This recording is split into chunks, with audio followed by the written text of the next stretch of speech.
মা। মাত্র এক অক্ষরের শব্দটি গঠিত হলেও এর ব্যাপকতা সাগরের চেয়েও বিশাল। এই শব্দের চেয়ে অতি আপন শব্দ আর নেই। এই মাকে ভালোবাসা জানানোর জন্য আলাদা কোনো দিন বা ক্ষণের প্রয়োজন পড়ে না। তবুও প্রতি বছর বিশ্বব্যাপী মে মাসের দ্বিতীয় রবিবার আন্তর্জাতিক মা দিবস পালিত হয়। কিন্তু এই দিবসটি কিভাবে আজকের এই অবস্থানে এসেছে তা অনেকেরই অজানা। ইতিহাস মতে 1907 সালের 12 মে প্রথমবার আমেরিকার ওয়েস্ট ভার্জিনিয়ার গ্রাফটন শহরে মাদার্স ডে বা মা দিবস পালিত হয়। এ দিনটি পালনের পেছনে রয়েছে এক বিশাল ইতিহাস।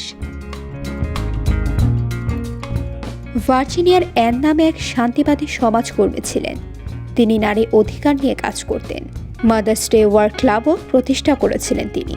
ছোট ছোট ওয়ার্ক ক্লাব বানিয়ে সমাজের পিছিয়ে পড়া নারীদের এগিয়ে নিতে চেষ্টা করতেন, নারীদের স্বাবলম্বী হতে সহায়তা করতেন।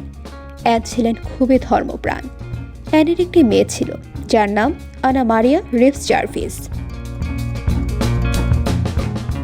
একদিন ছোট মেয়ের সামনে অ্যান হাত জোড় করে বলেছিলেন, আমি প্রার্থনা করি একদিন কেউ না কেউ কোনো মায়েদের জন্য একটা দিন উৎসর্গ করুক, কারণ তারা প্রতিদিন মনুষ্যত্বের জন্য নিজেদের জীবন উৎসর্গ করে চলেছেন। এটি তাদের অধিকার। মায়ের সে প্রার্থনা হৃদয়ে নাড়া দিয়ে যায় অ্যানার। তাই তো মায়ের মৃত্যুর পর সারা বিশ্বের প্রতিটি মায়ের উদ্দেশ্যে মাতৃদিবস উৎসর্গ করেন তিনি। তারপর থেকে মায়েদের প্রতি সম্মানে পালিত হয়ে আসছে মা দিবস।